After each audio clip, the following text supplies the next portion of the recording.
this night is an opportunity for us to celebrate the people that we have working with us in this mission. There's so many collaborators that we get to work with because we know that we can't do all this work ourselves. Nobody has all the resources, all the availability all the time, right? And so we want to be able to celebrate people that are making Black history now and celebrate our community partners, celebrate our collaborators in an effort to uplift the work that we're doing, encourage ourselves to continue the work, and again, have a little fun along the way. As Black and brown people, oftentimes we find our communion through food, through gathering, right? And so that's what we're here to do tonight, to celebrate ourselves on the close of Black History Month, but also making sure that everybody knows that this work is not relegated to February, right? We're doing this all year long. This is a kickoff for United Black Ellument because we are celebrating 15 years. And yes, we're so excited.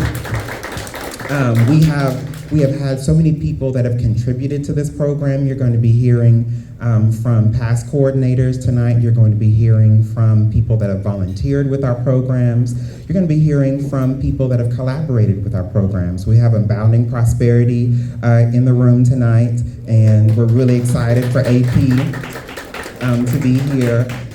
A wonderful collaborator that shares the work that we do in trying to establish and curate wellness and resources for young Black queer people, and we have the Normal Anomaly here tonight. We're really excited. They came all the way from Houston because this work ain't just Dallas. You know, we're all over, and it really is just a blessing to be able to share this space with all of you tonight. And so thank you again for coming. I'll be talking throughout the night a little bit about some of the programs that we have at Resource Center, but to highlight United Black Ellument and the work that we do, there was no one better that I could think of to co-host this event tonight, because this person embodies what it is to be a history maker. He was our keynote speaker last year. He has been awarded through another one of our UB Honors events from the Black Awards that we have usually around World AIDS Day. He was one of our honorees one of our awardees a couple years ago.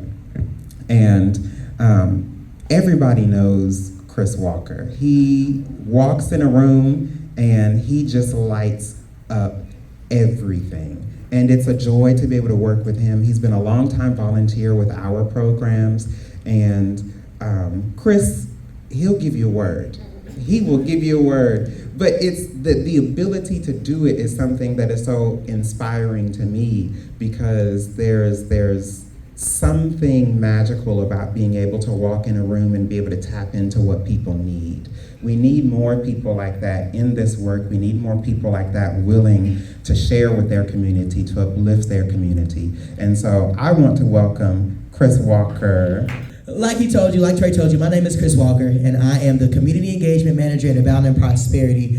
And so I've been a long-time supporter of United Black Ellument and just the local Dallas-Fort Worth community as it relates to the HIV prevention space. And so as he was talking, I looked around the room.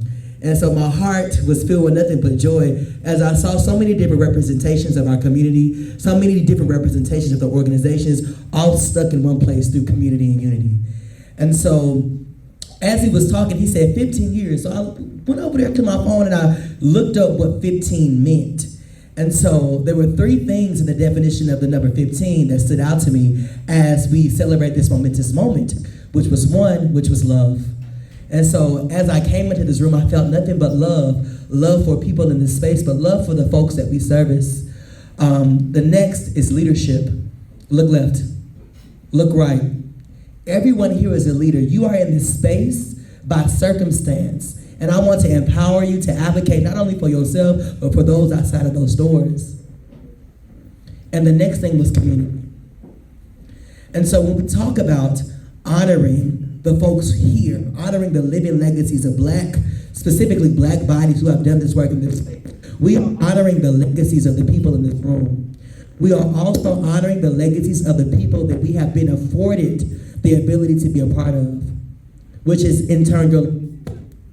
But I would be remiss if I didn't honor and acknowledge the legacies of people who haven't come and who have passed, because this conversation is also about them. Folk like Kirk Myers, people who worked and fought for us just to be able to exist and to connect. So before we get started, I just want us to take a moment of silence just to honor all of the legacies of the people in this work, past, present, and future.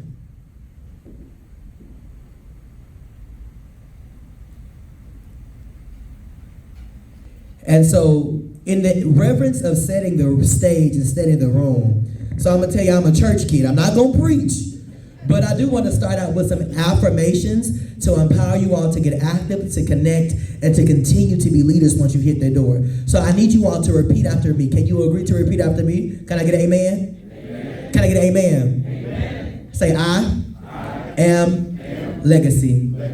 I am legacy. I will make history. I will make history. Legacy connects. Legacy connects.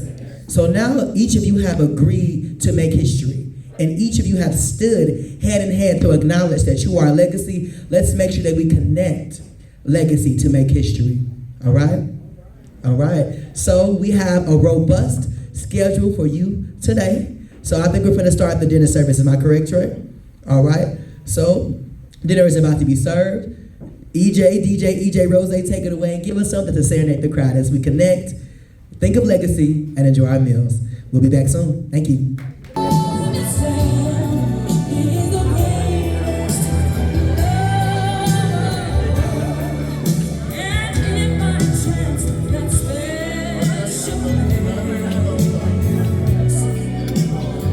Having the conversations that we need to have to be able to understand each other better, to be able to learn more about each other, and really open up our worlds to new experiences. And those conversations run from everything like, we've done conversations like the drag queens and how we navigate spaces, whether we come out as non-binary or, does drag lead to being trans, all of these things, and what is the difference between a performance and a livelihood, right? We've had conversations about how to communicate with your partners. What are ways that you can effectively and healthily communicate with the people that are in your life and tell them what you need in your relationship, and also hear them and figure out what they need. And such rich and beautiful conversations. We have conversations about politics. We have conversations about reconciling our faith with our queer identities. And how do we engage the church more if that's something that we want to do. So those are all conversations that we have here, but then we also have conversations that are about the arts, that are about performing, that are about how can we make a mark and tell our own stories, right? And so that's one of the reasons why we are not just honoring people tonight, but we also have performers here from within our own community to be able to share their stories, to be able to share their art, to be able to share the magic that they make in this world every day. And so our first performer of the evening is going to be Poetix Guru with a spoken word. So I have two pieces for you. The first piece is called I Am My Ancestors' Wildest Dream. I am Black history, Black excellence, Black boy joy in human form. I am culture, embodied in flesh, and my skin is the greatest threat to American history. So let it serve as a constant reminder of where life originated, a constant reminder of the wrongs done, trauma passed down generationally. I'm talking post-traumatic slave syndrome, but still overcoming every obstacle placed before me, just like my ancestry. I am my ancestors' wildest dream, something they couldn't fathom imagine. I am the answered prayers falling from their eyes, rolling off their cheeks, and I am living in Black history, witnessing the greatness unfold. Only this time the truth will be told. Before gentrification, no whitewashing, live in living color, the revolution will not be televised, but it will be live streamed. It will go viral for all the world to see. See, our history exceeds far beyond slavery. We are the original kings, rulers of society, healers of humanity, the OG culture creators. That's the energy my lineage brings. And I know they're looking out for me. They're on the other side, guiding while I dismantle the cycles that have shackled my family. My ancestors couldn't dream of a more whole human being, aware of self, breaking the generational curses they left by born therapy. They have never seen such freedom, such unapologetic Blackness. I took the torch and turned their dreams into my reality, living proudly for all to see, creating space for the generations that come after me. Because greater works will they do. They will be even more free. Won't have to question their worth. They won't have to be twice as good to get half as much, because my ceiling will be their floor. So yes, I am making Black history by simply existing. This is Black excellence. Black boy joy in human form. I am culture wrapped in flesh, and I will body all odds stacked against me. See, every time I open my mouth, I plant a seed. I create works of art that will impact the generations that come after me, illuminating the path to freedom, fighting every system of oppression, because nobody's free until everybody's free. And that's where Expendable came by way of Dr. King. See, this poem is for every Black boy and girl, man or woman who struggles to see their worth, disqualifying themselves from greatness because they don't have a degree or they weren't born into money. But you are still worthy, still capable of achieving your dreams, so go after them tenaciously. That's why I am my ancestors' wildest dream. And I'm rooting for everybody Black, because that in itself is a revolutionary act.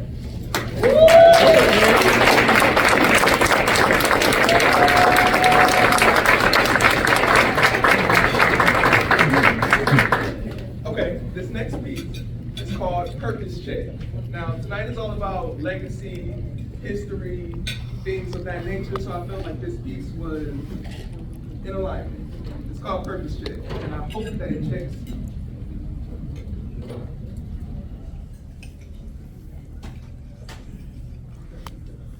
When death comes to you, what will you be remembered by?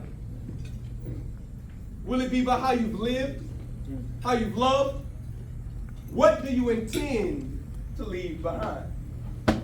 When the curtain closes and your life flashes before your eyes, will you leave this earth empty, having materialized that which sets your soul afire? Or will you pull off the greatest heist in history, dying with all your dreams, talents, and desires stuck inside? What will be said when it's time to eulogize? This life is limited. There's only so many times you can choose to procrastinate. Only so many candles to blow on a birthday cake. Only so many chances to learn from your mistakes.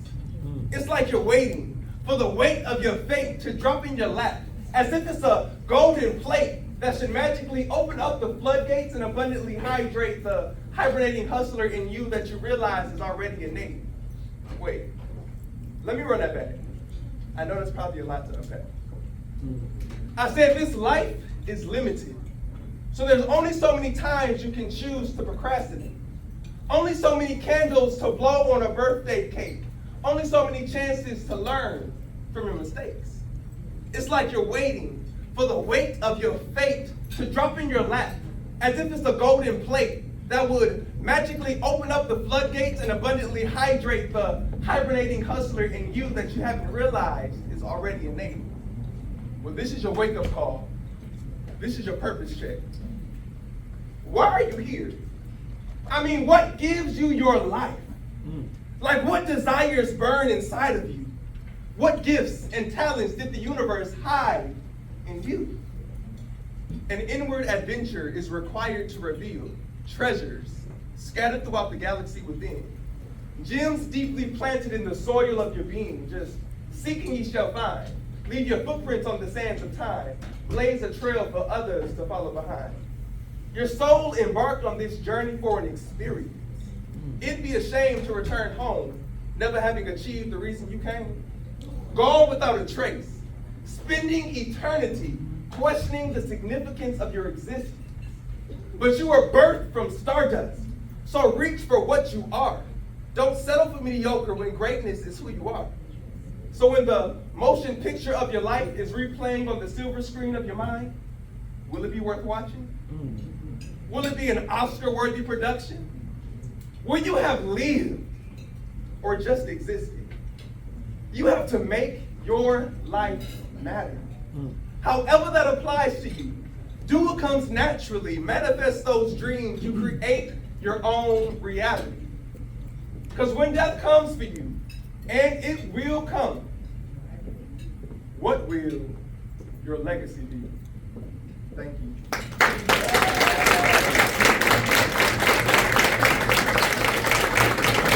Somebody who was very important to me, and somebody that a lot of folks in the room know, but many people don't know. This man has been doing the work before I even knew the work could be work, because I'm still a young grasshopper myself.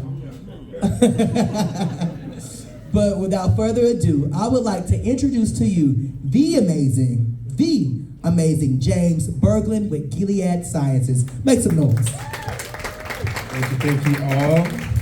Thank you for those words, Chris. And thank you, as always, to Resource Center and United Black Ellument. Regardless of the event that they are having, regardless of their focus, they always make space to have a quick education piece, to have some discussion around sexual health.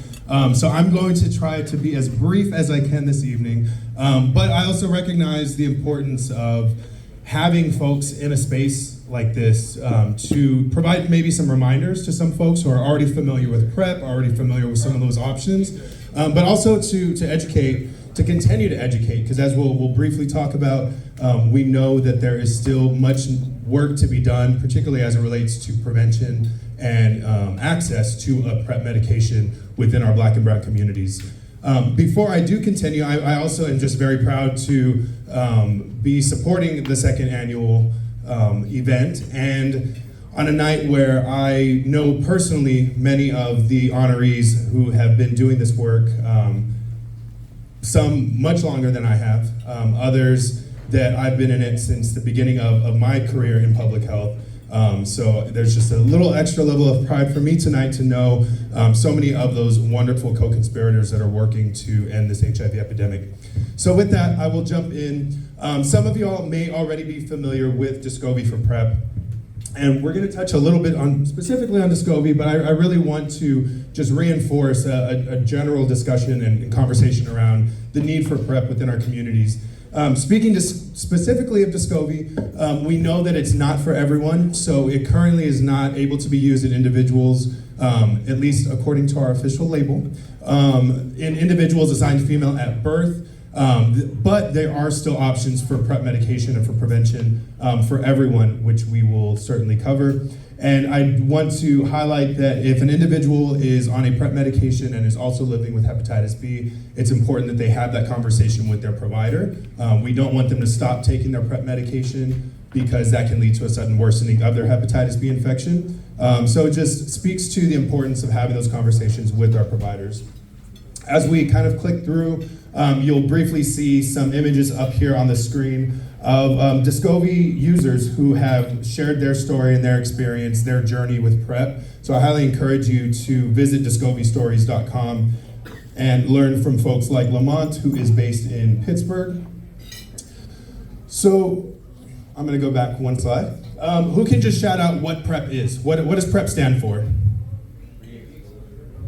Pre-exposure prophylaxis, absolutely. So it is daily medication that we can take to prevent acquiring HIV. And at this point, we know that it is for people who are HIV negative, those who can acquire HIV through sex, and then it is taken as prescribed by your healthcare provider. PrEP is not used in cases of emergencies, like if a condom breaks. In those cases, we want to use post-exposure prophylaxis, or PEP, and that's something that we want to be aware of in our community. It is available. We just want to be aware of it because we do have to start that within 72 hours.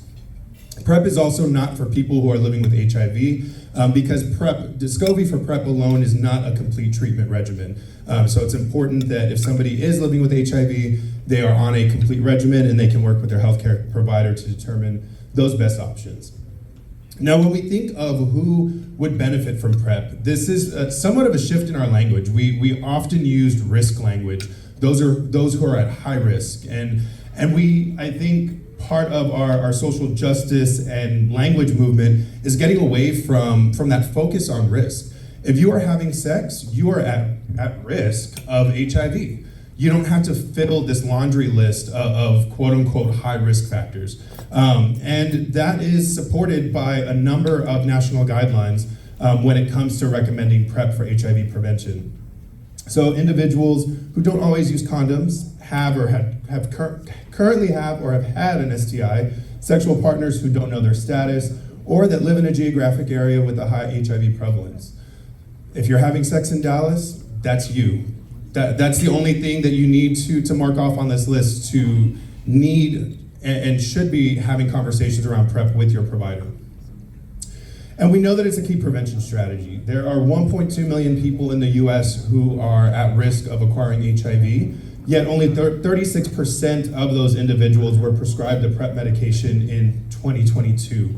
And this just breaks down unfortunate disparities that we know all too well, especially amongst our Black and brown communities. So when we look at Black men who have sex with men, only 13% of Black individuals who were eligible for PrEP were actually prescribed a PrEP medication compared to 94% of their white counterparts. For our Latino community, 24% versus 94%. And then for trans women, 32% of HIV negative trans women over 18 were on a PrEP medication. We traditionally know that any data currently related to our trans brothers and sisters is often skewed because we don't do the best of collecting that data appropriately. So I would venture to say that there is an even larger gap for our trans brothers and sisters trying to access PrEP. So this is Everett, another one of our patient ambassadors based in Atlanta, and you can see his story on the website as well. But when considering what's gonna be my best prevention option, we're fortunate that we're able to say that we have options. And that's what it boils down to. At the end of the day, I wanna see people on PrEP, whether it's Descovy, Truvada, an injectable, whatever works for that individual. When we think of Descovy for PrEP and why we might want to consider it, it is the smallest PrEP pill available, and it doesn't require individuals to go into an office for injection 6 times a year. With that said, injectable PrEP is kind of the wave of the future of HIV prevention. And if that is something that somebody is willing to engage in, then we should absolutely make that accessible to folks. It may be an option for individuals fearful of needles. It's simple dosing with 1 pill once a day with or without food. And prescription of it is becoming more and more accessible, especially with telehealth options. So Sergio is one of our fellow Texans who is an ambassador for us and is from El Paso. And just to briefly go into some of the clinical information around Descovy, we know that compared to Truvada, they're both as effective as each other in preventing HIV. Descovy showed 99.7% protection for those who took it every day as prescribed. Those who took Truvada were at 99.4%. What we want to consider as far as clinical differences is the fact that Descovy has less long-term impact on bone health as well as on kidney health. And that's important to consider, especially when we're thinking about increasing access for Black and brown communities. We know that Black and Latino communities are already predisposed to other health conditions that may have an impact on their bone health, that may have an impact on their kidney health. Thinking of diabetes, thinking of high blood pressure. So for that reason, clinically, we may want to consider Descovy as an option for PrEP. But again, I think the key takeaway is that we're having conversations of PrEP in our community, educating everyone on it. I know one of the downsides to Descovy not being available to everyone is that that's creating this thought that, oh, PrEP isn't for me. And that's not the case. So I'm putting that task on everyone in this room tonight to go back to your own personal networks, to your partners, to your families, your friends, and share with them about PrEP and about HIV prevention and normalizing conversations around sexual health.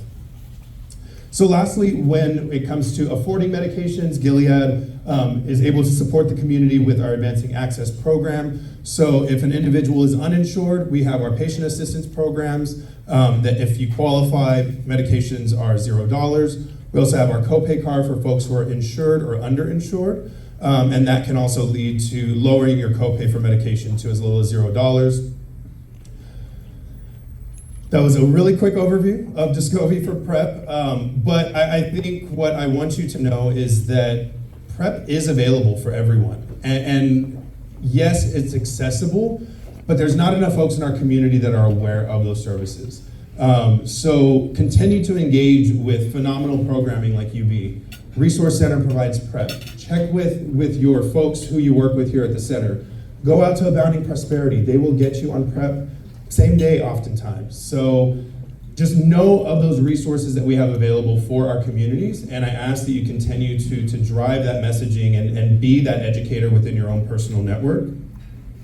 And with that, I encourage you to, I'll be here for the remainder of the evening. If you have any questions, feel free to come up to me, connect with UB staff. They can also get in touch, but they are also pretty great experts when it comes to sexual health and having conversations around that. So continue to engage with them. And I just want to thank you all again for being here tonight. Congratulations to our honorees who we'll be hearing and seeing from in a bit. And I'm going to turn it back to Chris, I believe. Thank you all so much. Shameless plug. So Resource Center has their PrEP coordination and navigation table at the back. So if you are looking to learn more about that program or become a part of that, make sure you see the Resource Center PrEP person, okay? As we move forward, I want to bring somebody to the stage who is near and dear to my heart, because we are about to start the part of the night in which we are all here for, to acknowledge our honorees. So the person that I'm going to bring up to announce the other person is someone that I call chosen family. Is someone that I look up to, and someone who's guided me, not just through ballroom, but just through life in general, and someone who's been there for me when I needed to cry and support me and to tell me to keep pushing when I didn't have no push for myself. So without further ado, I would like to bring up the legendary J-Rock, Ebony.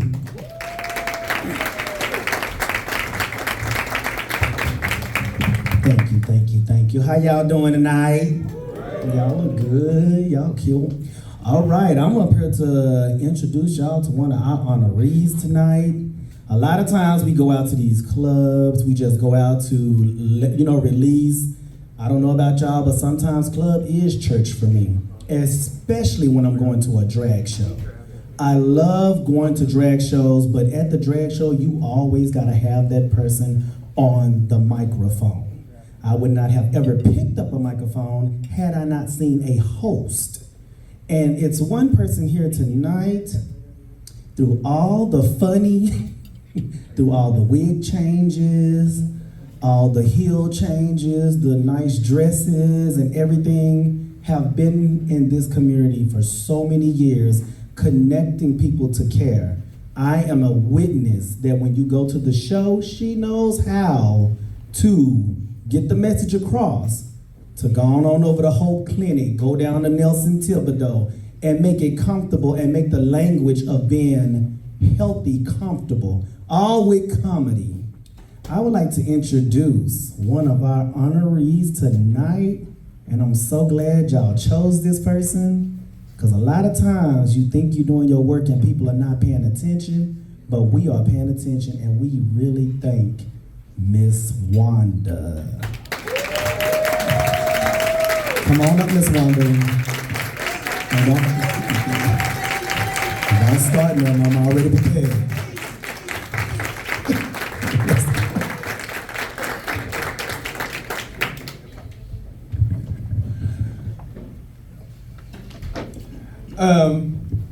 First of all, thank you, UB Element, and all that was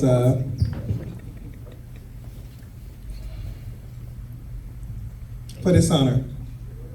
Excuse me, I came straight from work. I had a nice outfit I want to wear to this thing, but I'm a limo driver, and I also work for UT Southwestern, where I transport organs all over the whole state of Texas.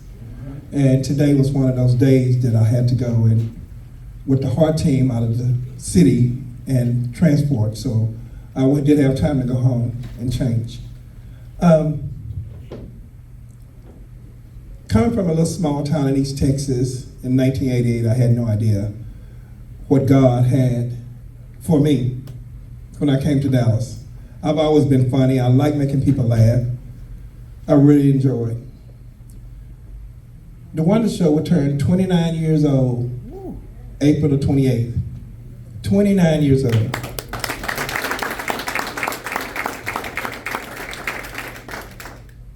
Throughout the years, I've used my platform, as J. Rock said, I like making people laugh, but I've also used it for our community. I can't tell you how many people I have helped bury with fundraisers during the AIDS epidemic. Trans women that was murdered. Wanda, can you? Sure. Anything that my platform can do for this community that I love so dearly, I have and will continue to do. The flowers that I have started receiving this year is unbelievable. I have never petitioned for anything, for honor, hey, Wanda, you did pat on the back. I don't need all that. I don't need that. That gentleman that spoke earlier with the poet about existing here, I have preached that to my kids about not just coming to this planet and existing, but do a purpose. Leave your mark here. You don't have to be a comedian like Miss Wanda. You don't have to be a J-Rock. You don't have to be Trey and all that. You have something in you worthy of this world to share with people. I won't go on. I had a little speech I was gonna do, but I just want to tell you, thank you so much. I love my community. I have lived and worked in this community since 1988. And I thank you for this honor here. Before I sit down, I do want to acknowledge my son, Reverend Kendall Thomas. Yes. But thank you so much.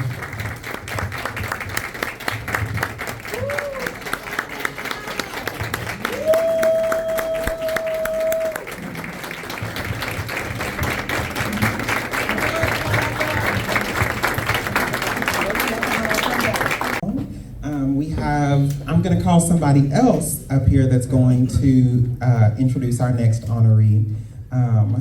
Letting you know we have a couple of surprises for you tonight. And what's coming up next is going to be one of them. But the person that I'm going to call up is someone that I am very, very, very excited to be able to follow her career.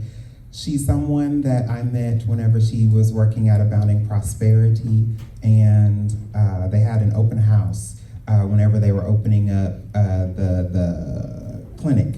And my director and I went to welcome them and the new clinic into the community and offer best wishes and everything. And I'd heard her name before, I'd seen her on social media, but I just always kept on missing her. And I can tell you, walking into that space, she was a light. She was so warm, she was so welcoming, and ever since then, I've so very much enjoyed seeing her career grow and thrive and seeing like all the next steps that she makes in her life. She's someone that is a force to be reckoned with. She is a champion of our community. She fights for Black LGBTQ people every day. She fights for women every day. She fights for trans women every day. She's one of those people that is like, how do you have the energy to do this over and over and over again and still have a smile on your face, still come to a ballroom practice and encourage the next generation and then teach the next generation. And it is something that is an honor for me to be able to call her up here to present our next honoree. And so I would like to welcome Naomi.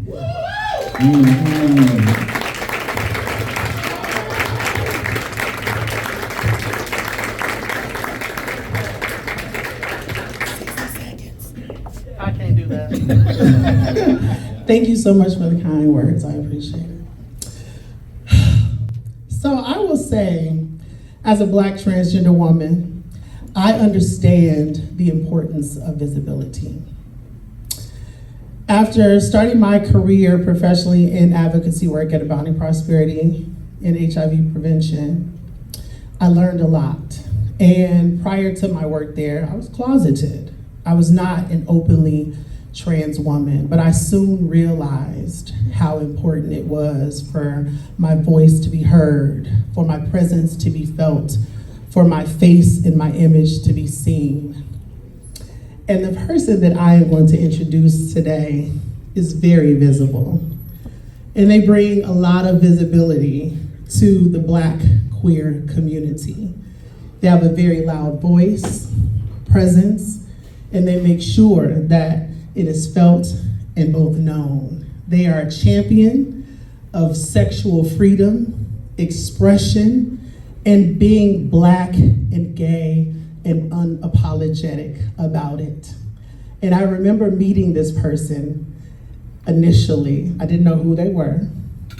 And it wasn't the best encounter. Their impression of me was like, what's this girl? But after several occasions and hanging out and getting to know each other, we soon connected organically, very, very well. I'm so proud to know this person. I'm so proud to be a friend of them and support them along their journey. And if it's up to me, and hopefully all of you, the world will know their name. I would definitely like to introduce this person because, again, they are a champion of sexual freedom, expression, and also sexual health and visibility.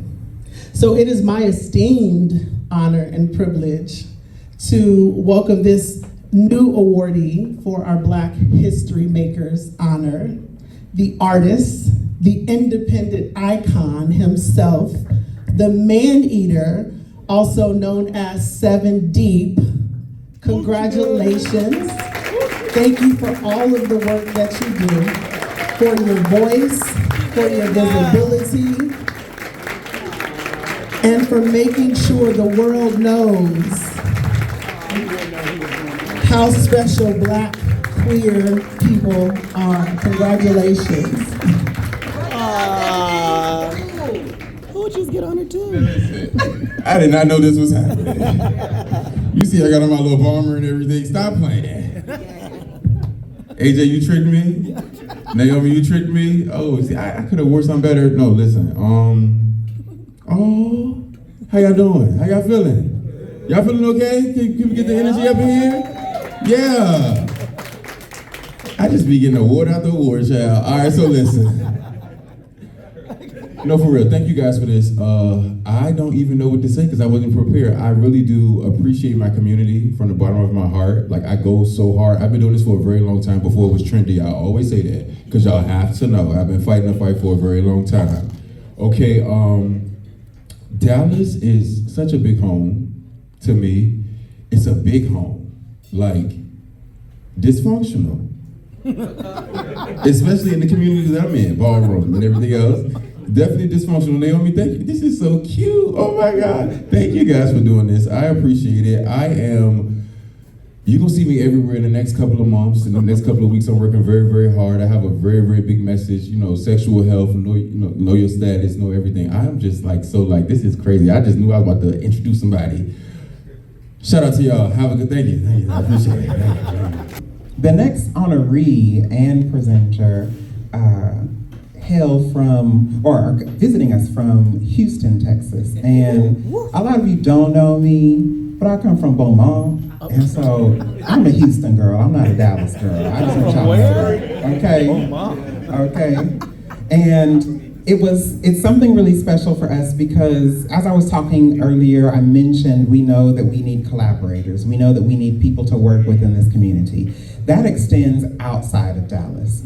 We know that our community is all over the place. The ballroom girls travel often. I mean, a Houston Rumble, they're gonna run down to Houston for a Friday night and come right back up and get to work on Saturday morning, okay? And so we need to know who is in these other places, where are people traveling so that we can connect them to the resources so that if they get stuck, if they decide to move, they have someone there in that new home that can find them all the same resources, that knows the lay of the land, and will be willing to make that connection and do that work all throughout the state of Texas.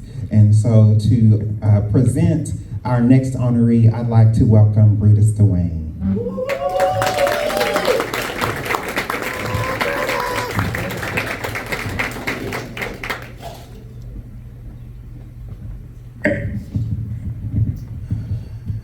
Hello, everyone.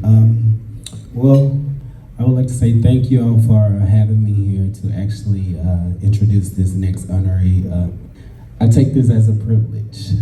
So there are a lot of things I can say about this particular person, but I wrote a couple of things down that stuck out to me. And in today's time, we see excellence in a certain light, or we even think we know how excellence is supposed to show up or how excellence is supposed to look. But what if I told you excellence doesn't always come in the most perfected light, but it still presents excellent work? This particular piece is what Ian has taught anomalies like myself who have experienced being under his impactful leadership.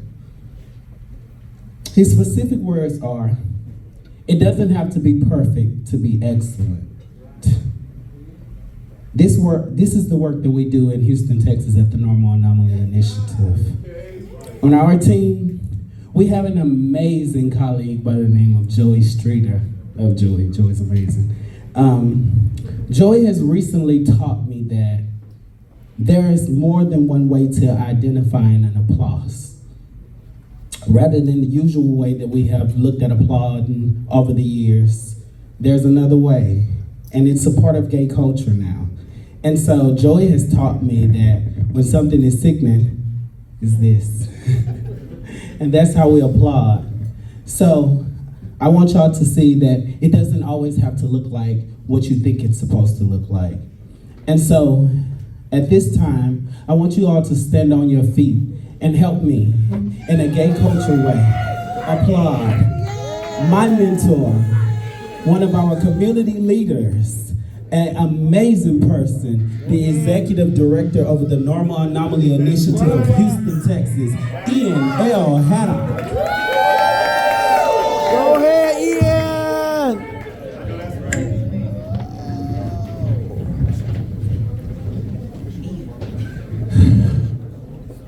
Go on the stage.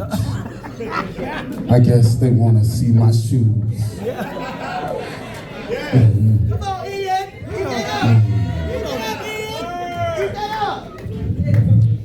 So, first of all, thank y'all so much for considering, I see the CEO there, here I go, a bitch like me for something like this.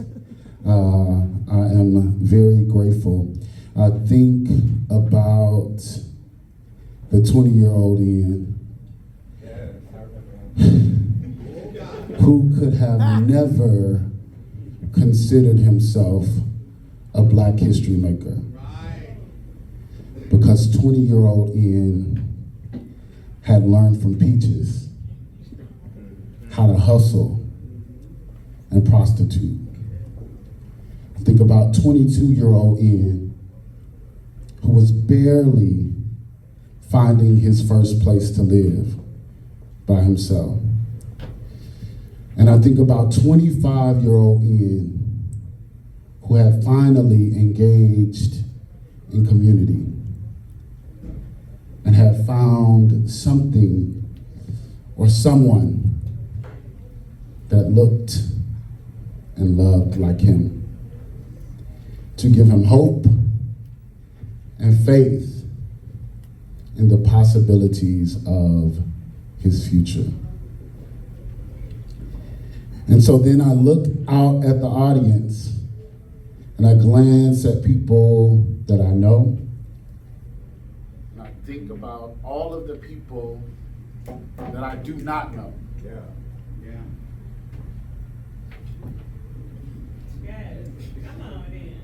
And I remember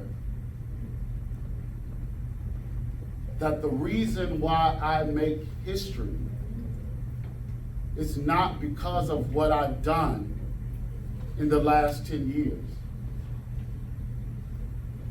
It's because of the 20, 22, and 25-year-old Ian that found himself here.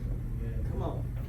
And so, as I accept this award with so much humility, so much honor, so much grace,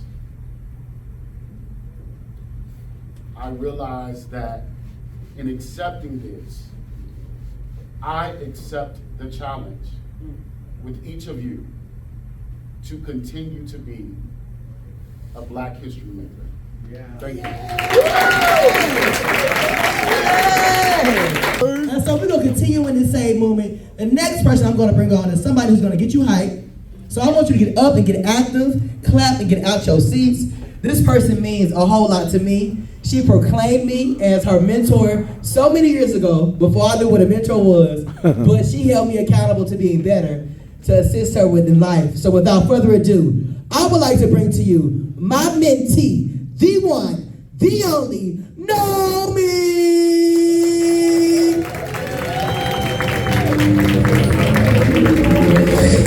Y'all gonna turn off the stuff on their face. Hey, CJ, they can't turn off that.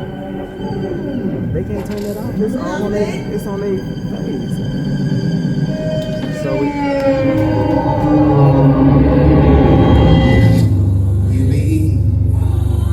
Are y'all having a good time?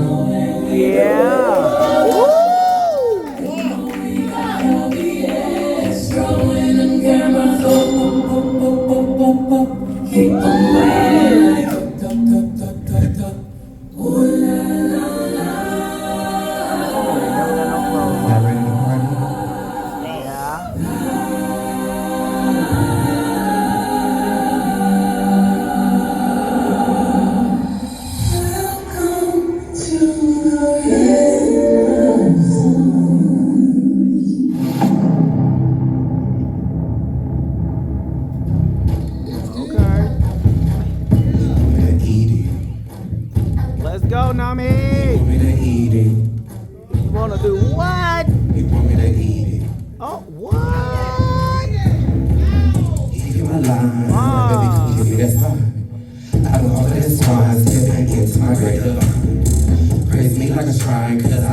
bitches not fucking with me. These bitches could never.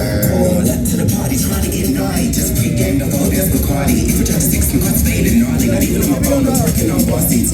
Get to know me on the dance floor. Only hit, I'm just like horror. Bitch, I'm outside cause I'm tour. Like the notice, they tipping straight to the bar. I'm trying to get to see loud in my Caribbean. Not in these damn shoes. Acting all just to stay in the club and can't pay their rent. Don't give a fuck cause life is real tricky. Had to stay parking in my home. Bitch, I need me a nigga to come and deep dick me. And if you wanna plug, I take a rabbit hood. Rap it. He wanna plug. Rap it. Rap it. Eat. Gon' eat it. Gon' ahead, eat it. These niggas say you spit it, come out the closet. 99 problems outside with deposits. Can't put no press on me, so look at it, stop it. Bitch, I'm the wall, motherfucking deposit. Bitch, I'm 100, can't nobody top it. And if you run up, bitch, you run like a bot. Bitch, I ain't sorry, my homies could chop it. Me and West Message, she being sloppy. Cut like Vogue, strike up pose on these hoes. When I get the 3, better motherfucking hoe. Hoe, smack, cash, and wheel. Cut like Vogue, strike up pose on these hoes. When I get the 3, better motherfucking hoe. Hoe, smack, cash, and wham. These bitches not fucking with me. I'm Nomi, just see how in that bitch's breath that makes scream. That's why I scream by ski. These bitches not fucking with me. These bitches not fucking with me. These bitches not fucking with me. You ready, bitch? Let's go. Keep running that mouth that live. Keep running that mouth that live. Make it happen. Keep running that mouth that live. Keep running that mouth that live. I like it my way, so don't you even try it. So if you wanna try me, you better stay in line. And if you wanna do Friday, bitch, I'll be inside. So if you wanna buy me, you gotta come outside. Just like calling on me, bitch, I'll take your man, leave him on me, bitch. Not eating these hoes, leave him hungry, bitch. Straight eating these hoes, duck him in a deal. Yeah, they're coming on me, bitch. I'll take your man, leave him on me, bitch. Not eating these hoes, leave him hungry, bitch. Straight eating these hoes, duck him in a deal. And breathe, breathe. Breathe, breathe, let it out, breathe, breathe, breathe. Put your fucking hands up. Throw it back. Let's go. Put your fucking hands up. Keep it bad. Do it up. Put your fucking hands up. Don't feel my pussy. Put your fucking hands up. Don't feel my pussy. Put your fucking pussy. Get low, bitch. Drop. Get low, bitch. Get low, bitch. Drop. Get low, bitch. Get low. Get low, bitch. Get low, bitch. Get low, bitch. Now they're hands low. These niggas, they just me to come out the closet. And I did no problems, I saw with deposits. Can't put no press on me, so let daddy stop it. Bitch, I'm the one, motherfucking deposit. Bitch, I'm 100, can't nobody top it. And if you run up, bitch, you run like a bot. Put your hands on me, my homies, go chop it. Leo is missing since you being sloppy.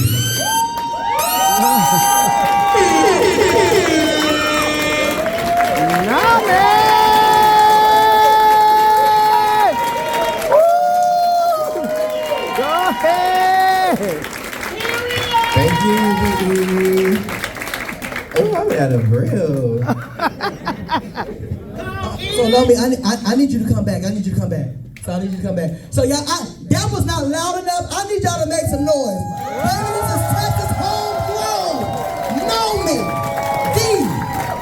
The Nomi. And so, at the beginning of this night, we told you that we're honoring the legacies of people who are still here and people who are existing. So, in the reverence of that, I want to bring up someone very special to you so we can honor you. Gia, come to the stage. Let's go, Gia!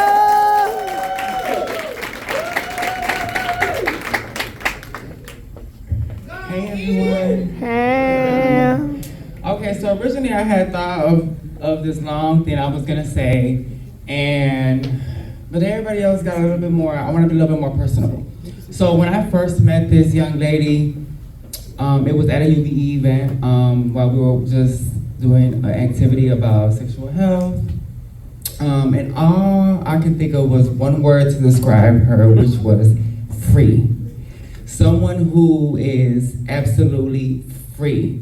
No matter what space, no matter what room she's in, no matter if it's gay, straight, polka dot, stripe, she is gonna be who she is.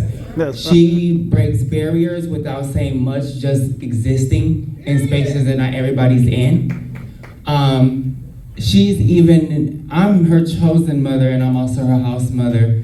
And so not only do I want to be able to be the best mentor for her, but she has also poured into me by showing me to live more free. So it's an honor to be able to present her an award for everything that she does just by being who she is. That is the best feeling in the world. Congratulations. Oh, Nomi! We real mothers and fathers. I just want to say thank you, B. Thank you, Dallas, Texas. I love y'all. I'm out of breath. Only thing I know is to be me. I felt led to you all, and over the years of me just existing in my city, I built meaningful relationships over time. And as they're being defined, I'm still learning that it actually means like a bit more and more each time. That's not all I have to say, but that's all I'm gonna say now. All right. Thank you. All right, so we're gonna keep this night going. So the next person that I'm going to bring up to present the next award, the next honoree, is someone who means so much to me. A little backstory about me. I moved to Dallas, Texas 7 years ago, running from a situation that I was dealing with in Memphis, trying to find myself. And in finding myself, I found family and community, and this was the first person that welcomed me and loved me authentically for myself. Through connections with this individual, I've been able to dream, I've been able to believe, and I've also been able to trust folks and find the true definition of family, which was something that I always wanted growing up. This individual is Texas born and is what I like to call sometimes an unsung hero, because she has always been around, but we rarely ever shine the light on her story to give her roses. When it comes to Black trans women, specifically working in sexual and reproductive health in HIV, you cannot talk about the work without acknowledging Pocahontas.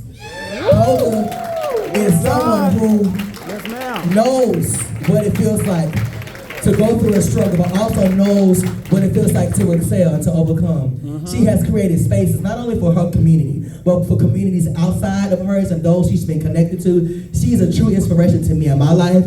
I love you. You mean the world to me. And Poca, please grace us this stage with presenting our next honoree. Poca! Lord, in the revival.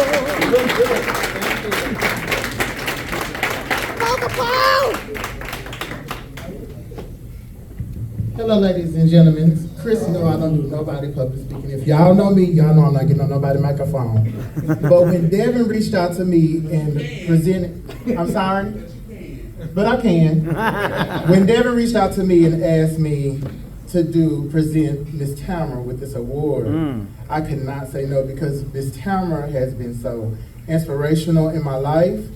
And I told Chris, I said, it's probably gonna happen. But I'm gonna cut it off, and I'm just gonna go tell a little bit about how I met Tamara.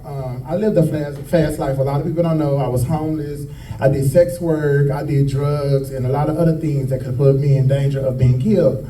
I met Tamara in a club, and what she didn't know is that although I convinced people to go get tested, and I'm always, as a mother, pushing my community to make the right decisions, sometimes I didn't always make the right decisions, and I feared knowing my status, because in my head I had already accepted that I was HIV positive. And then I really didn't find nobody that I could trust with giving me that result. But I met Tamara. Tamara had this welcoming personality, and this personality that made me feel comfortable and supported. And I just felt safe with her. So she finally, after trying like 5 times, she had finally got me the test. And when I test HIV negative. But in my head, I got the negative result, but I was still asking myself, like, why? What happened? Like, how did I not get infected with HIV? Like, why did it skip over me, but majority of my friends have this experience? So when it stayed in my mind, for even to this day, I don't understand why, but it's because I feel like I have Tamara, this is about you. I told Chris, because before I decided to just come up here and speak from the heart, I had wrote this long spiel. Actually, 2 of them. The first one, Chris said it was too long. Don't go up there talking about 7 pages. Just say what you feel. And Tamara, I just want to tell you that I love you. I appreciate everything you have been in my life and the people that I love life, all the hard work you have done, everything you have done for the community and everything. If I can think of anybody that deserves a leadership award, it would definitely be you. So I present to you the award.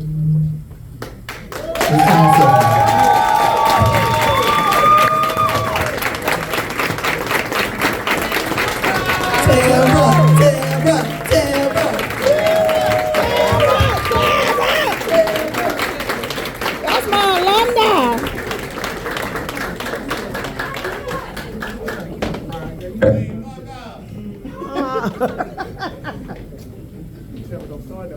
Oh, God, neck.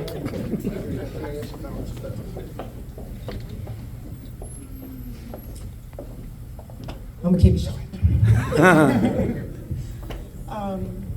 I want to first say thank you to the Resource Center. Thank you to CC.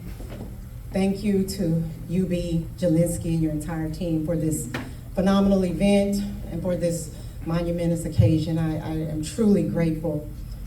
I need no accolades. I need no thank yous at all.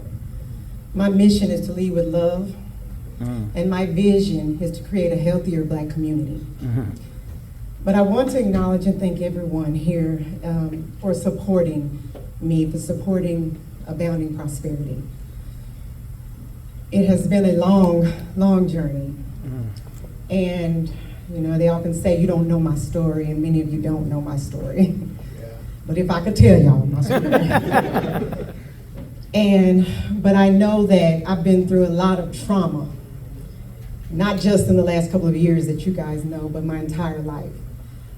But I am convinced that I am where God would have me to be. And that all of my traumas, all of my life experiences prepared me to be where I am, to walk in the shoes that I walk in this day. When I lost my son, when my son was murdered, Kirk told me, he said, get up. You're not honoring your son. And as the time passed and I just wanted to lay in the bed and I wanted to die, Kirk said, no, you have a whole community that needs you. You've got to get up. You have other children that need you.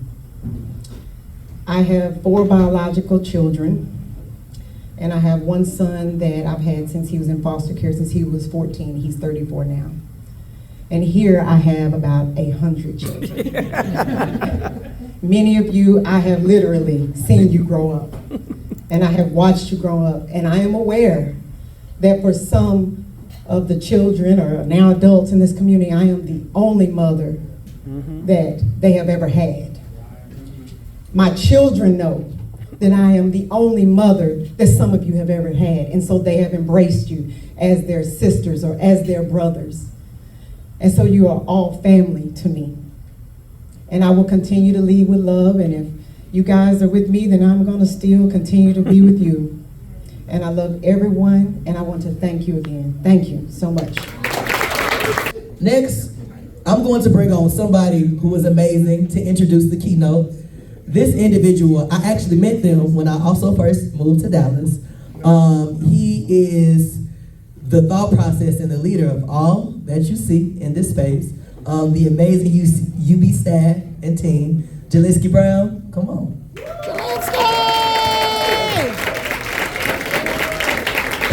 Thank you, Chris. I'm gonna use this nice stage that we paid for. Walk on every part of it, okay? Make sure you get our money's worth. How y'all doing? Hey. I'm so excited about this. Dory, can I get you up here, please? Thank you so much. So I had a whole lot of words, but y'all said them all. My heart is so full right now. I am really, really, really grateful in this moment to be here. I'm also really grateful for United Black Ellument to be celebrating 15 years. Let's give it up for United Black Ellument.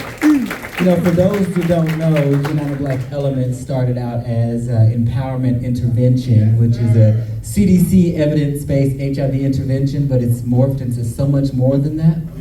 And it was the first adaptation of the empowerment model specifically for the Black community. And it's really important because, as we've been talking about, visibility is important. Health and wellness is unique to the individual. And sustaining a program like this isn't easy. Thank you, gentlemen. Y'all are so amazing. And ladies. And so I want to take a moment here. I know we are talking about Black excellence and Black history being made in the moment. I want to take a moment here to recognize some of our Resource Center family in the house. And so if you are with Resource Center, if you could just take a stand for a moment. Yes, thank you. These are some of the amazing people behind the scenes who assist in making the work happen. You know, I'm so grateful to be a part of the Resource Center family, a community of so many different people. You know, as y'all may know, even with your own families, having so many diverse personalities isn't always easy, but it's great to be able to come together and fellowship and push beyond our differences and embrace our commonalities so that we can truly create a community of health and wellness. We recognize that each one of us are a universe of experience, talents, and so much more, and together we can leverage our expertise to help the next person. When we replace the I in illness with we, it becomes wellness. And I feel United Black Ellument truly embodies that. Resource Center, we really work to embody that, where we can create various entry points for the various segments of the LGBT communities to find their way into health and wellness as it works for them. Now, 15 years, it hasn't been easy. It hasn't been easy. And I want to take a moment. This is a surprise. This totally wasn't on the schedule. And before I call up our keynote speaker, I need y'all's assistance with something. You know, doing this work is often very thankless. And I'm so grateful. In this room, I have so many people that I call, sometimes 11 o'clock at night, 10 o'clock in the morning, 2 o'clock in the morning, whatever, you know, to workshop through things. And so it really takes a village. And this group of people that I'm about to call up to the stage has been amazing in keeping United Black Ellument alive and contributing to what you see here right now. So if I could please get AJ, Devin, Trey, Lava, CJ, and Sam to the stage, and Trey to the stage with me, please.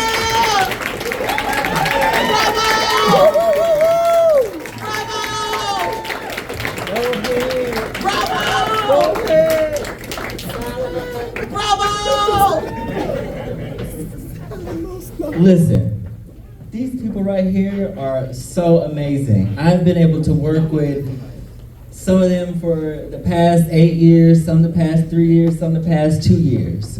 And so I just want to take a moment to really celebrate these individuals. And I really need y'all, to stand up. Get up on your feet. Get up on your feet and celebrate these people. Can we get their yes. Yes.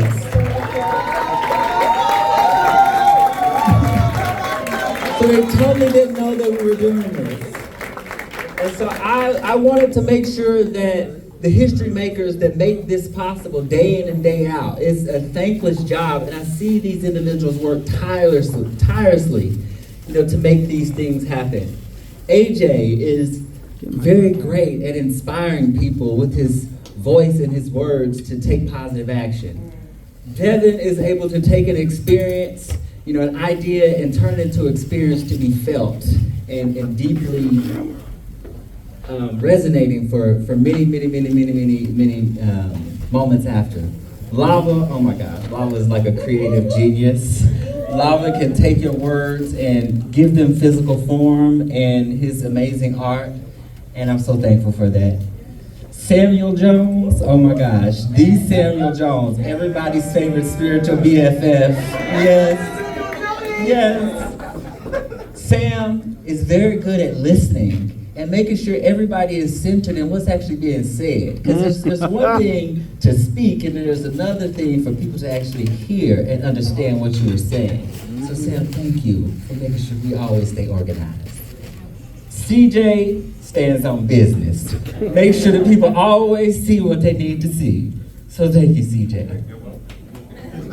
Trey, AKA Mama Empowerment. Listen, y'all. If it was for Trey, we probably wouldn't be here tonight. I may have the ideas, but Trey makes sure it all stay grounded in reality and we can make it happen. So these people right here, although some of them are no longer directly in the United Black Ellument team anymore, they support. And the things that they've done throughout their career here at Resource Center is still making the work. And so for that, I'm truly grateful for all of y'all's contributions, past, present, and future. Thank you.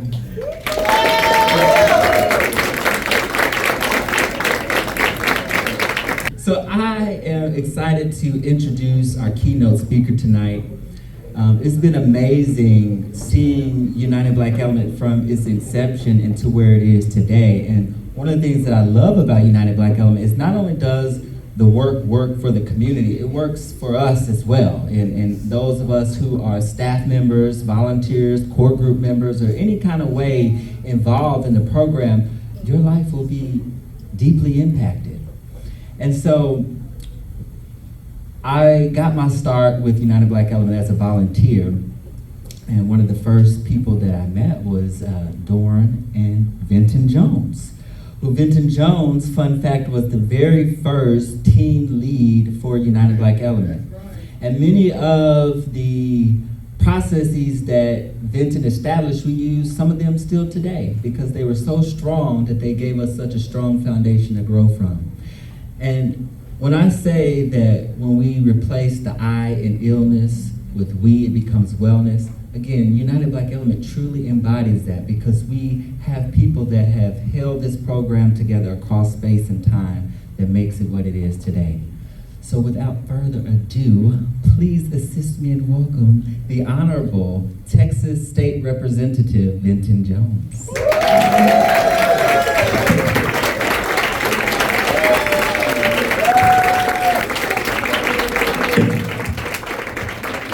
All right, good evening, everyone. Amen. Well, that's tired. Good evening, everyone. Thank you.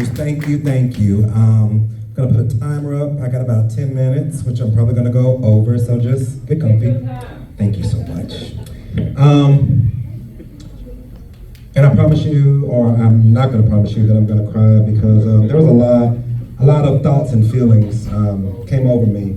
And just how we've honored people and just how much we have to just be grateful for it. So thank you, Jalenzski, for the introduction. Thank you to the Resource Center, CC, for this amazing program to honor the rich legacy that we not only have in the Black community, but particularly the Black queer community in Dallas. It's an absolute honor to stand before you, to be able to come and celebrate back the Black excellence. That is Miss Wanda. The Black excellence, that is Tamara, Stepheny. And the Black excellence, that is Ian Haddock. Please join me in giving another round of applause to these amazing honorees this evening.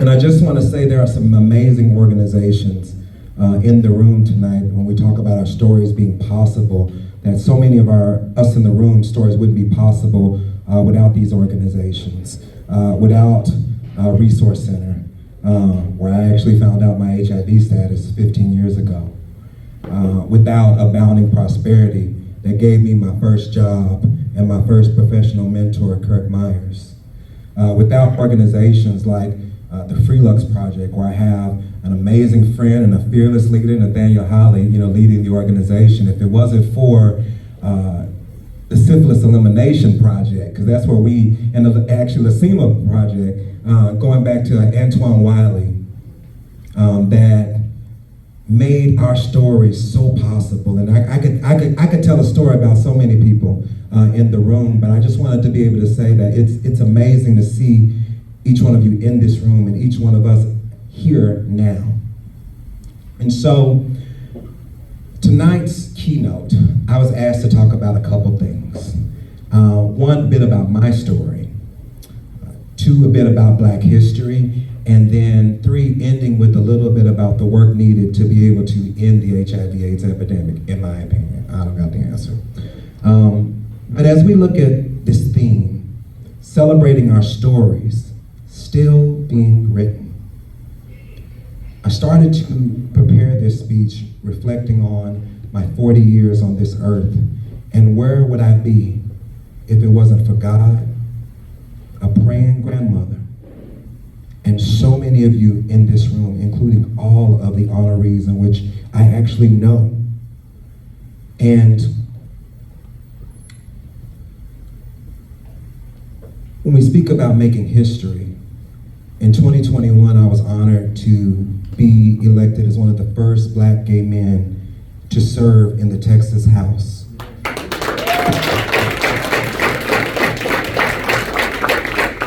And in addition to that, I was one of the first elected Black state legislators openly living with HIV in the United States. And so that, in addition to being a CEO of a nonprofit, Southern Black Policy and Advocacy Network, growing up, a little Black gay boy from Oak Cliff by the zoo, and being a grandson, being a brother, and being a lot of y'all in the room's friend. It is an honor to be able to still be making history, and not just making history with myself, making history with you all. I am someone who would not be here without the Black history makers by my side. My story would not be possible without the support of many of you here this evening and the guidance of some who are no longer here with us, like Kirk Myers. And so, I know it's easy to reflect on what you see here before you today, but I'm gonna take this quote. Life for me ain't been no crystal stair. And I stand here today as a testament to the resilience and strength that exists within Black communities, that exists within Black queer people, that exists within each and every one of us. My journey, like many of yours, have been shaped by the intersection of being Black, of being gay, of being a person living with HIV, or for some of you, being attached to a person you care very deeply about living with HIV. Each one of us carries our own unique stories, and it's only in sharing our stories that we can lift up our collective voices and build on the rich history carved by our elders and our ancestors. We gather here tonight under the banner of celebrating our stories still being written. Through this, we recognize that each one of us is an active contributor to the rich legacy and Black history, a history that's not just of our past, but a living history we've made through our challenges that we've had to overcome, that we've made through the stumbles along the road. And each and every one of us, each and every one of those stumbles have been integral to where we are right here and right now. And so that's the prepared part of my speech. I'm glad you enjoyed it. The hard part of the speech, I want to talk about my story, which I don't have to write that part down. And I want to tie in the impact that each and every one of the honorees have had in my life directly. And me directly being able to kind of point to parts of my life, for if it wasn't for them, I wouldn't be here today. And so growing up, I start that story with Miss Wanda, Jasper. And I know Miss Wanda's still the shit, but back in the day, when you went to the strip, right, when you went to the strip, you couldn't help but to hear about the Miss Wanda show. And when we talk about the club being the church, When I was coming up, the club was my church. I was there Tuesday night, I was there Wednesday night, I was there Thursday, I was Saturday, Sunday. And whenever it was up, I don't think Wednesday there was nothing really going on at that time, but there was always something going on in Dallas. And actually, when you talk about Havanas, the story for me and Miss Wanda actually starts at the Rose Room. And you know, all the entertainers always wanted to go and perform at the Rose Room, where Miss Wanda was the host, and the Wanda Show. And it's easy to say that the things that Miss Wanda did was on stage was the most impactful, but that's not true. It's what this person did off the stage. And when I was growing up, I had to navigate becoming HIV positive and then being thrusted into being the first team lead for United Black Ellument. All of those things for me were happening at the same time. And what I remember about Miss Wanda is that whenever there was something going on, we had an event, we had a big group, we had a big event, small event, large event that was going on. Miss Wanda was always somebody that had something positive to say. And I think that is so important because when I was growing up, all I wanted was somebody that looked like me and that navigated life like me. And when I said navigated life like me, I mean somebody that was unapologetic and fearless in serving their community. Just like Tamara, Stepheny, who have so many kids as a result of their mentorship, their guidance, the wisdom that they imparted so that there's a new generation that could come and that can take up that banner. And for me, and growing up in Dallas, Texas, the little gay boy by the zoo, it was people like Miss Wanda that, again, made my story possible. And I don't think I've ever told you that, but you have always been that person to me. And you and people like Antoine and people like Kirk made it possible for me to be able to live fearlessly and unapologetically, because once upon a time growing up, whether it was the voices in my head, the people around me, or sometimes even the people that love me, they told me that if I made this decision to come out as being a black gay man, my career was over.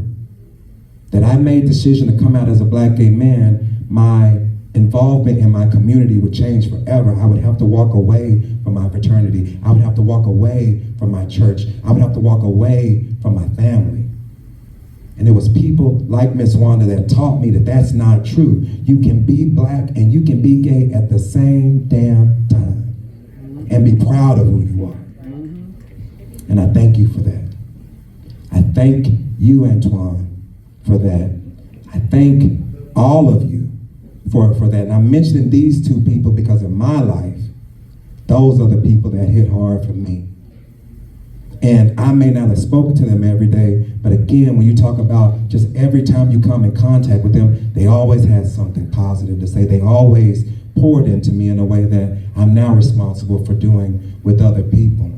And so moving forward in my career, I want to talk a little bit about the United Black Ellument and my job with UB.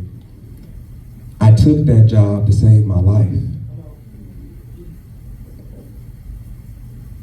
When I was navigating getting my career started,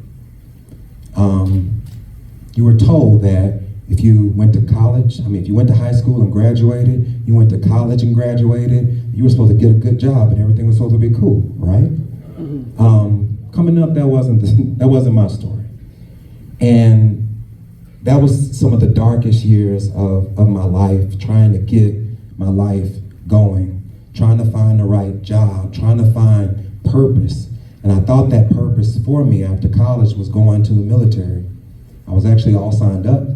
I was gonna be, I was supposed to leave summer of 2007, and that's when I found out that I was HIV positive, and I was unable to go, due to the laws that prevent people from living with HIV from serving in the military if they are HIV positive upon enlistment. And so I had people in my corner like Kirk Myers, who's like, nope, that's not what's about to happen. You're about to change that focus. And so that war that I was going to go fight somewhere in the military became a war I started fighting in Dallas County to help and work to end the HIV/AIDS epidemic. And so one of my first roles was being on the Texas Community Planning Group for free. And I worked almost 2 years before I really got my footing in the field, because I was told that if I was gonna be that vocal Black gay man that these people were grooming me to be, it was gonna be a lonely road. And so for a lot of that time, I couldn't even get a job in Dallas. I just had to volunteer. I just had to be around, and I had to keep showing up and keep showing up. And I did that until I got this job with United Black Ellument. And so navigating a new HIV diagnosis, I had to help lead a project of helping young Black, gay, and bisexual men ages 18 to 29 to navigate some of those same stories. And where I got that strength to even be able to disclose on my own was being able to listen to the stories of young Black gay men, sometimes every week, disclose their HIV status in that space. And that was tough. And what made it so possible was being able to have a team that was amazing, and we fought like a mother. Doran's in the room. Hey, Doran. But we made it through, and there was no roadmap. There was no instruction book. We just had to do the best that we could, dealing with our own shit at the same time too. So you had to learn to, and this is probably where I started to learn how to do it, build the plane and fly it at the same time. And that's what we did. And I'm so proud to be able to see where we are now.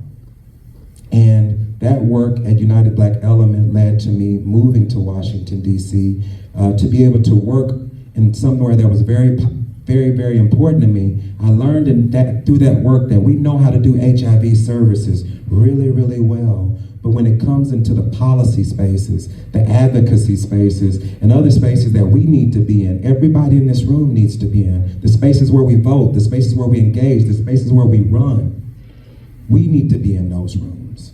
And so I treated that desire just like learning a foreign language. And I went to Washington, D.C. to be able to learn that, always with the desire to come back and to pour that work into my hometown of Dallas, Texas. And it was during my time in Washington, D.C., I met Tamara.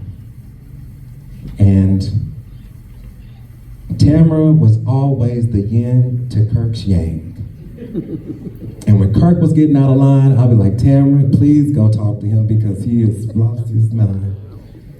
And she was always the Kirk whisperer.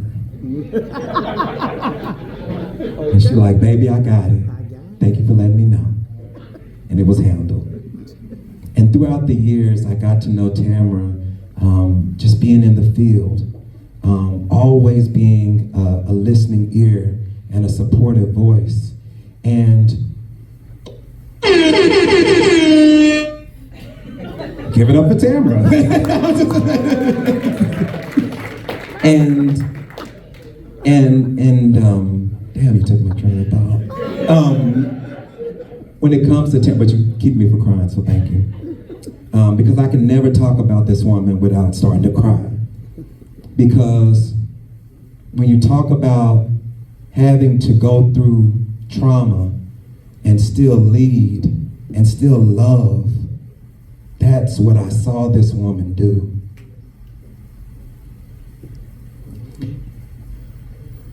And I just want to say thank you, Tamara. You have saved my life so many times. Thank you. And so, doing this work and moving back to Texas, and before I move back to Texas, I'm doing a little timeline. I want to talk about Ian. Ian, for me, represents the future. I met Ian when I was living in Washington, D.C., but he was going through a program called the Crib Fellowship, Creating Responsible, Intelligent Black Brothers. And when people first saw Ian, everybody came and told me about Ian because everybody would say, oh yeah, that's that dude from Texas. He a little rough around the edges and talk too much, like you. And I'm like, well, that's cute. I need to get to know him. And what I've always appreciated about Ian is that he always did things and always does things his way. And sometimes you have to not be afraid of breaking the mold that society puts us in. Breaking the mold that sometimes our community puts us in, and sometimes even that same mold and that same jail cell that mental jail cell that we put ourselves in. And so Ian represents the future of this work, being an entrepreneur, being able to lead an organization while also leading a people is not work for the faint at heart. And so you have some amazing honorees this evening who continues to be able to raise the bar. And what I will say really briefly about ending the HIV/AIDS epidemic, there is still a lot of work to do. We have made strides to end this epidemic, but we are still almost nowhere near ending this epidemic, especially for people who look like us in this room. And so if we are serious about ending the HIV/AIDS epidemic, we have to be in tune with a couple of things. It's not just, we can't just show up at the meetings anymore. We have to be running the meetings. We can't be just meeting with our elected officials anymore. We have to be those elected officials. We can't just expect someone else to be able to save our community. We have to save ourselves. And when we get into that mindset, that's when we will get on a road to ending the HIV/AIDS epidemic. And so I will say, as a close this evening, I hope that you join this very important work that we are doing, and not just providing HIV services as a route to end the HIV/AIDS epidemic, but get involved in your community, in this community. Bring your family, your children, your house to the polls to vote. Bring them to engage in this electoral process, because we always pay attention to these high offices, the presidency, and the millions and millions of votes it takes to win the presidency, but we don't sometimes understand the 10 or so votes or small number of votes that it takes to win the rest of those elections. The precinct chair, the election judge, the state representative. And sometimes we have to get over our fear of what if they don't, because I am. Because that's a fear that I had when I ran for office. I felt that because I was openly Black, gay, and living with HIV, my community would never accept me.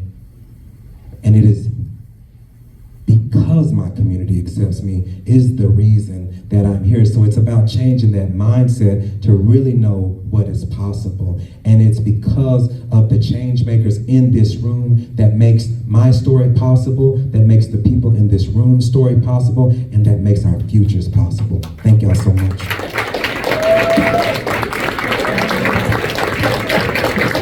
All right. So we are getting ready to come near to the end of tonight's programming, but I'll be remiss if I didn't say to talk about the importance of storytelling.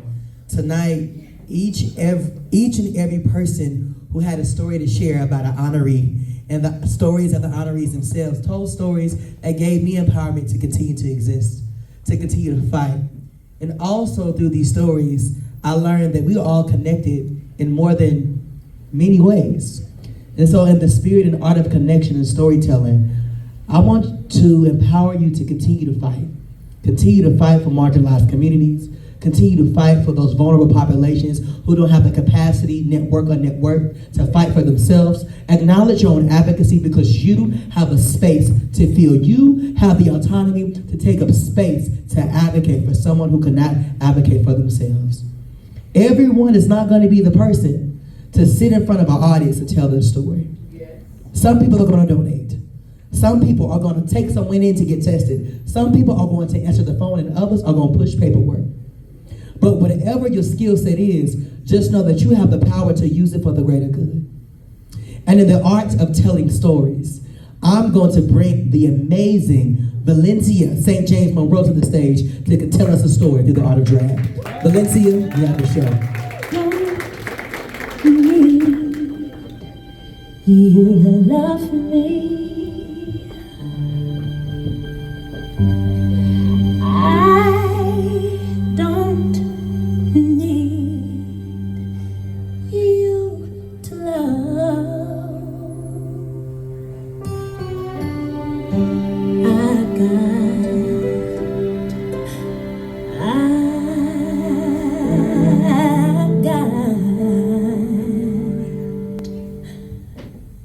I got my sister. I can feel her now. She may not be here, but she's still mine. I know she still loves me. I got my children. I can't hold them now. They may not be here, but they're still mine, and I hope they know I still love them.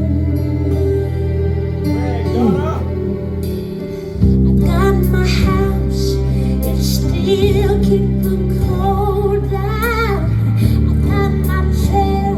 When my body can't hold out, got my hands doing good like they're supposed to, showing my heart to the folks that I'm close to.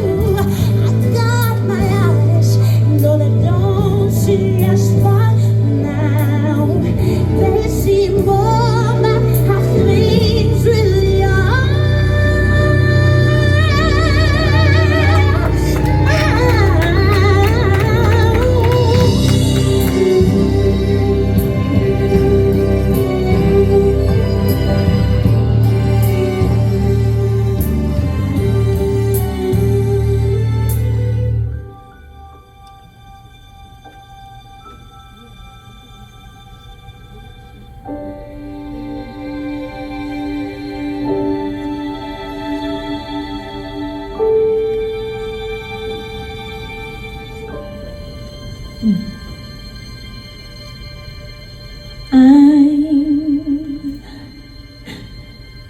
I'm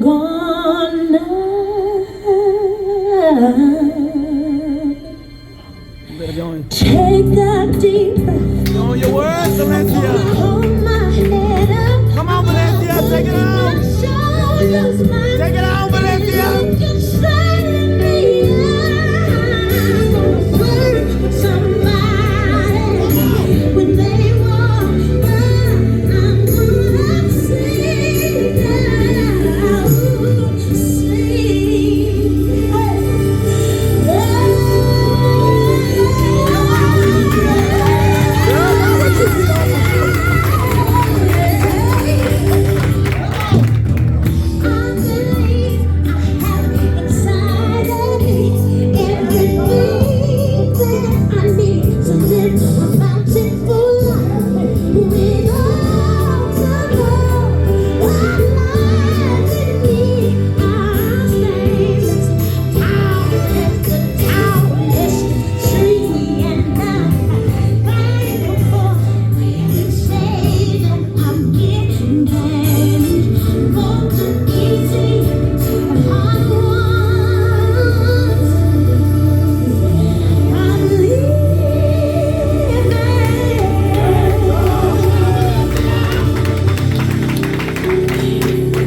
You better take it on. Beautiful. Yes, you are. Yes, I'm beautiful.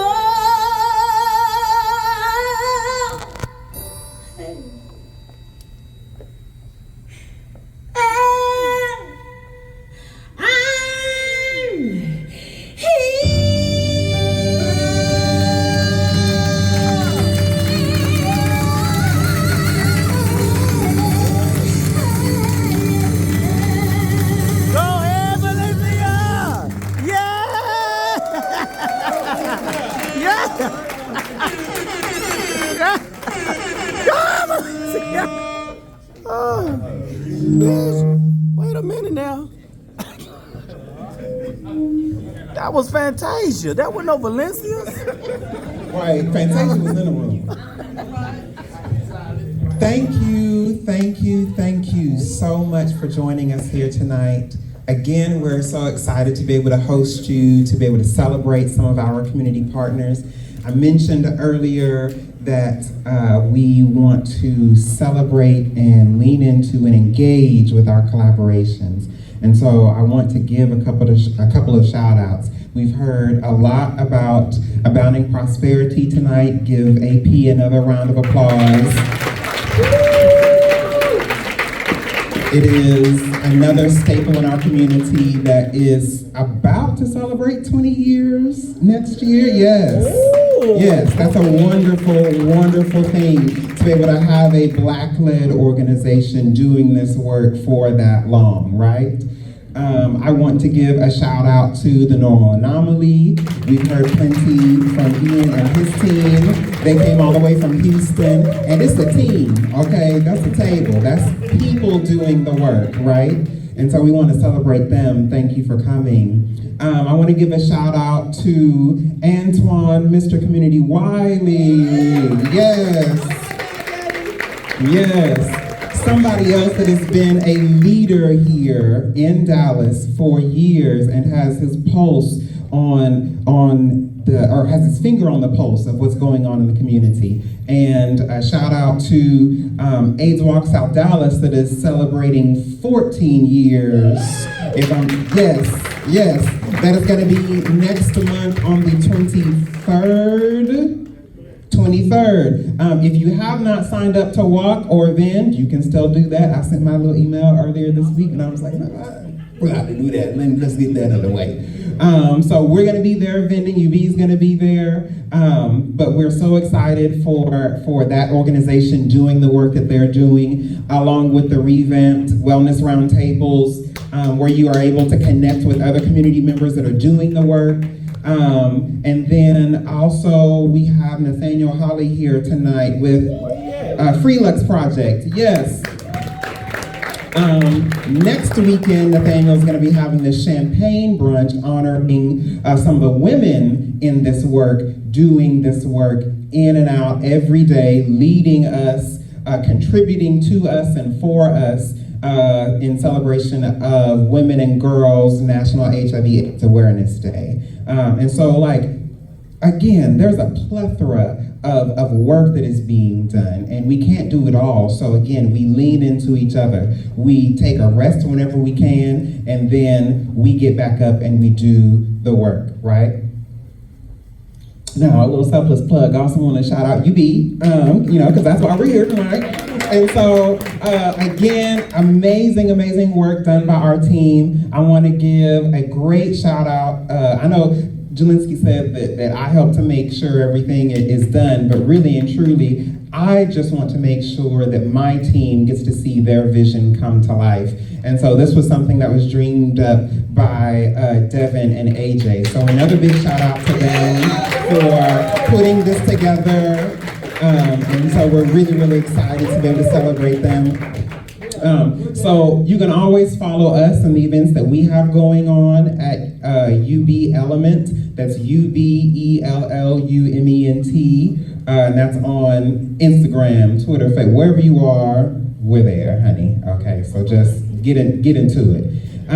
But then also all of the many resources that we have here at Resource Center. We have Aksum here. If you want more prep information, we still have a few more minutes where you'll be able to go and talk to her about the services that we provide. Excuse me, sorry, that chicken was good.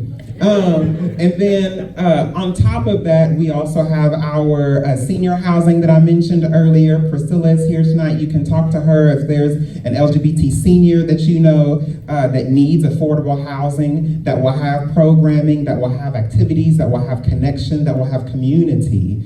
She is here and can give you more information about that, on how to sign up, how to get connected with those resources as well. And as always, Resource Center wants to be here to be able to celebrate ourselves, to be able to do the work in connecting us with wellness, with truth, with love and peace in our life. Like, that's the thing that's revolutionary, is really finding peace in our lives.